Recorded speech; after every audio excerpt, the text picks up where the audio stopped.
Boa noite a todos. Hoje eu, juntamente com a minha equipe, Fernando Scarpim e André Rinaldi, apresentaremos um vídeo referente à disciplina de Física 2, explicando um pouco sobre capacitores. Os principais objetivos do nosso trabalho são compreender o funcionamento de um capacitor e conhecer alguns de seus usos. Olá a todos, vou apresentar para vocês como é o funcionamento do capacitor. Bem, um capacitor ele é constituído por duas placas, que a gente chama de armadura. O que acontece entre elas? Quando a gente carrega uma eletricamente, tanto com carga positiva quanto negativa, pelo desequilíbrio de campo elétrico, a outra vai carregar com a energia oposta. Vamos supor, se essa daqui eu estiver carregando com carga positiva, essa vai ficar negativa, e vice-versa. No meio a gente tem um dielétrico, que é o responsável por fazer com que uma carga não saia migrando para a outra e também da outra não venha para essa. Bem, na simbologia a gente tem esses três tipos. Esse é o capacitor normal, que eu falei para vocês. Esse é chamado de capacitor polarizado, pois ele tem uma polarização correta. E esse é o capacitor ajustável, que a gente consegue variar a capacitância dele. A gente vai explicar mais para frente o que seria a capacitância. Bem, como que o capacitor funciona? É mais ou menos a mesma ideia de uma caixa d'água. Para que você tem uma caixa d'água? Para quando faltar água na minha rede, eu tenho armazenado. E aí eu consigo usar uma torneira, um chuveiro e assim por diante. Aí quando eu tiver a minha rede novamente, eu consigo carregar minha caixa d'água. O capacitor é a mesma ideia. A única coisa é que ele é um circuito eletrônico e ele, em vez de ficar armazenar água, ele armazena energia. Bem, agora eu vou mostrar para vocês como o capacitor interfere em um circuito.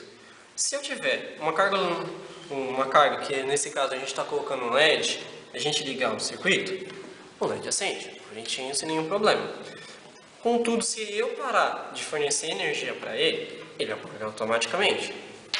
Mas, se no meu circuito eu tiver um capacitor, o que acontece se eu tiver uma falha no meu circuito? O capacitor ainda continua fornecendo energia. Eu posso vir, tirar, mexer, ele continua fornecendo energia. Bom, como mostramos anteriormente, aqui nós temos um capacitor aberto.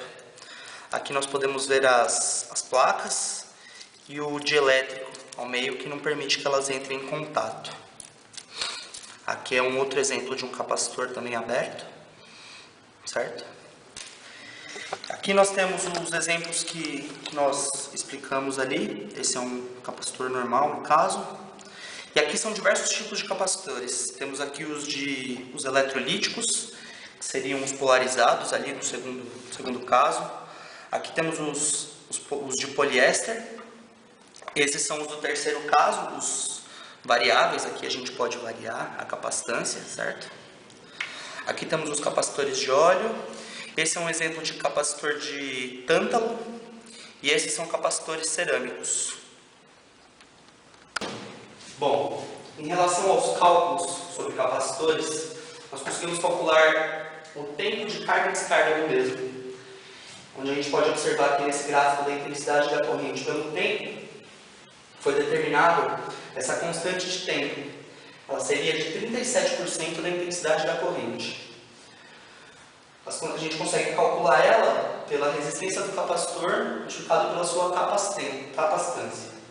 Também conseguimos calcular o tempo, que seria de 7 vezes a constante de tempo. Também conseguimos calcular a capacitância, que seria a quantidade de carga sobre a tensão do sistema. E também conseguimos associar essa capacitância à área das placas e a distância entre elas, multiplicado por esse ε0, que seria a permissividade elétrica no vácuo. Bem, agora vamos apresentar a parte sobre filtros. O que a gente vai mostrar para vocês é um filtro RC, em que a gente só tem a resistência e o capacitor para fazer a filtragem de sinais. Bem, temos filtros passa baixo e filtros passa alto. O que consiste esses filtros? Quando a gente tem um sinal de entrada com uma frequência variável, a gente às vezes quer que nem todas as frequências passem. Às vezes a gente quer baixas frequências ou altas frequências. Esses dois são os responsáveis por fazer essa filtragem. O passa baixo, ele é responsável por fazer a filtragem em que permite a passagem somente de baixa frequência. O que consiste? Um resistor, depois a gente liga o capacitor ligado no neutro. Já o filtro passa alto, a gente tem um capacitor e depois a gente temos o resistor conectado ao neutro.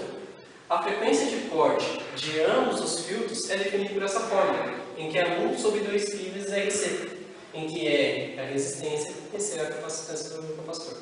Bem, agora a gente vai mostrar para vocês um experimento em que a gente está colocando dois filtros para funcionarem, o filtro passa alto e o filtro passa baixo.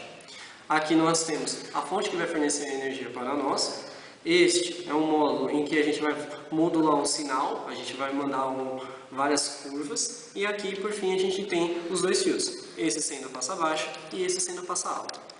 Primeiro de tudo, vou mostrar para vocês a modulação que está saindo do nosso oscilador. Por meio de uma chave eu consigo alterar qual é o formato de onda que eu tenho, qual é a frequência dela. Através disso eu consigo ajustar qual filtro deve funcionar. Ora se eu quero filtro passa baixo, ora se eu quero passa alto. Certo? Agora vamos ver o filtro passa baixo funcionando. Como mostrado no esquema, ele é dotado de um resistor, depois um capacitor. Para baixas frequências, ou para altas frequências, nós temos uma atenuação do sinal, é o que ocorre. Pode perceber que essa variação é muito pequena, então, caso eu tenha algo no meu circuito, ele não vai entender como se fossem várias informações, ele vai entender como se fosse uma única informação. Contudo, se eu diminuir a frequência, nós temos uma outra onda. Já essa, o meu circuito consegue entender que está tendo uma variação. Então, esse filtro também está funcionando. Agora, no filtro passa alto. Em baixas frequências, ocorre esse desnível que vocês estão vendo. O que ocorre? Na rede, nós temos algumas oscilações de altíssima frequência, que passa através dos nossos fios. E pelo osciloscópio, a gente consegue ver essa leitura, e é a deformação que vocês estão vendo. Já se eu aumentar para alta frequência, podem perceber que o meu formato de onda, ele começa a se tornar espichado. Antes, quando eu tinha baixa frequência, o meu circuito não conseguiria distinguir qual era a informação. Ele ia entender também uma única informação. Mas se a gente voltar a aumentar, podem perceber que a diferença entre os pontos se torna maior. Então, no circuito que eu tenha, ele consiga entender.